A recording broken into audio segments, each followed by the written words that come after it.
अजिबात नाही। ब्रेकनंतर बुलेटिनमध्ये पुन्हा एकदा स्वागत आणि सगळ्या महत्त्वाच्या बातम्यांचा वेगवान आढावा। सुनेत्रा पवार उद्या बारामती पोटनिवडणुकीसाठी आपला उमेदवारी अर्ज दाखल करतील। सुनील तटकरे, प्रफुल्ल पटेल यांच्यासह राष्ट्रवादीचे मंत्री उद्या बारामतीमध्ये अर्ज भरताना उपस्थित राहतील। सुनील तटकरे यांची माहिती। बारामती विधानसभा पोटनिवडणुकीचा अर्ज भरत असताना शरद पवार आणि सुप्रिया सुळे यांनी उपस्थित राहावं अशी विनंती केली जाणार। राष्ट्रवादीचे प्रदेशाध्यक्ष सुनील तटकरे यांची प्रतिक्रिया।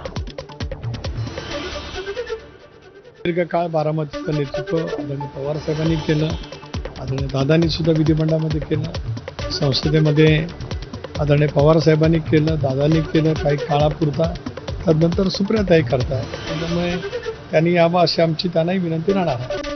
बारामती विधानसभा पोटनिवडणुकीसाठी उद्या काँग्रेस उमेदवारी अर्ज दाखल करणार आहे। काँग्रेस उमेदवार अर्ज भरण्यावरती ठाम आहे। काँग्रेसकडून 4 ते 5 नेते उमेदवारीसाठी इच्छुक आहेत। आकाश मोरे यांच्या नावावरती शिक्कामोर्तब होण्याची शक्यता आहे।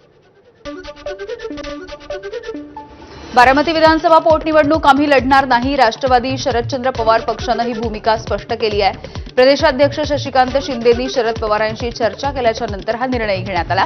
तसंच महाविकास आघाडी म्हणून राहुरी पोटनिवडणूक लढणार असल्याचं स्पष्ट करण्यात आलं आहे।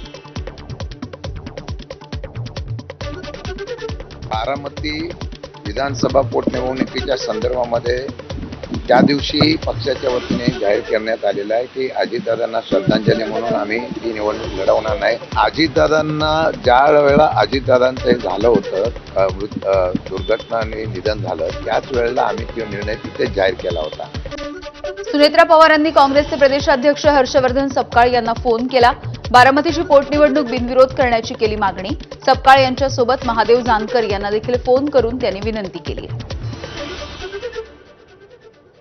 बारामती विधानसभा पोटनिवडणुकीसाठी उमेदवार देऊ नका अशी काँग्रेसचे राष्ट्रीय अध्यक्ष मल्लिकार्जुन खरगे यांना देखील विनंती केली जाणार। सुनील तटकरे यांची माहिती। तर दादांचं व्यक्तिमत्व मोठं आहे, निवडणूक बिनविरोध होऊ द्या, तटकरेंचं आवाहन। आदरणीय पवार साहेबांच्या पक्षाने उमेदवारी देणार नाही अशा वेळी अगोदरच घोषित केलं, म्हणून मी सुप्रियाताईंचे सुद्धा आणि आदरणीय साहेबांचे आभार मानलेलेच आहेत। उद्धवजींच्या सुद्धा चर्चा झाली। काँग्रेसजवळ आम्ही संपर्क करण्याचा प्रयत्न करतो आहोत। काँग्रेसचे अध्यक्ष खरगे साहेब यांच्याशी कदाचित आजपर्यंत आमचं बोलणं होईल आणि त्यांनाही आम्ही विनंती करणार आहोत। बारामती आणि राहुरीची पोटनिवडणूक बिनविरोध व्हावी अशी इच्छा आहे। शरद पवार यांच्या भेटीनंतर उद्योगमंत्री उदय सामंत यांची माहिती।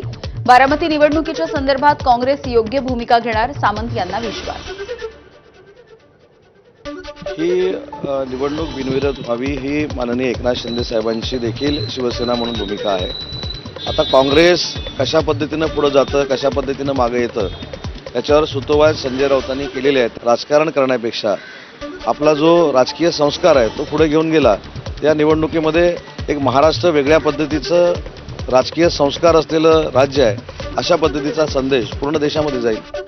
दरम्यान बारामती पोटनिवडणुकीबाबत उपमुख्यमंत्री सुनेत्रा पवार आणि उद्धव ठाकरे यांच्यामध्ये फोनवरून चर्चा झाली आहे। खासदार संजय राऊत यांनी ही माहिती दिली। बारामती पोटनिवडणूक लढायची की नाही या संदर्भात कोणताही निर्णय झाला नाही। बिनविरोध निवडणूक व्हाव्यात हट्ट चुकीचा असल्याचा सत्ताधाऱ्यांना टोला। त्या काय महाविकास आघाडीचे उमेदवार नाही आहेत, त्या भारतीय जनता पक्ष आणि अजित पवार गट असे त्या संयुक्त उमेदवार असतील। अशा वेळेला त्यांनी जरी चर्चा केली असती माननीय उद्धव साहेबांशी तरी उद्धव ठाकरे साहेब निर्णय घेतील। अद्याप कोणताही निर्णय घेतलेला नाही। बारामती विधानसभा पोटनिवडणुकीवरून उद्धव ठाकरे आणि संजय राऊत यांच्यामध्ये मतभेद। भाजपचे मुख्य प्रवक्ते नवनाथ बन यांची टीका। ठाकरेंची शिवसेना काँग्रेसला पाठिंबा देणार आहे का, नवनाथ बन यांचा राऊतांना सवाल। पुन्हा एकदा उद्धवजी ठाकरे विरुद्ध संजय राऊत असा सामना या पोटनिवडणुकीच्या निमित्ताने बघायला मिळतोय। आता हे बघणं महत्वाचं आहे की याच्यामध्ये उद्धवजी ठाकरे यांचा विजय होतात, ते बिनविरोधपणे सुनेत्राताईला पाठिंबा देतात, की संजय राऊत यांच्या सांगण्यावरून बारामतीमध्ये उभाटा गट काँग्रेसला पाठिंबा देतं, हे बघावं लागेल। आणि या संदर्भातली मोठी बातमी आहे, बारामती विधानसभा पोटनिवडणुकीसाठी काँग्रेस उद्या अर्ज भरणार आहे। काँग्रेस उद्या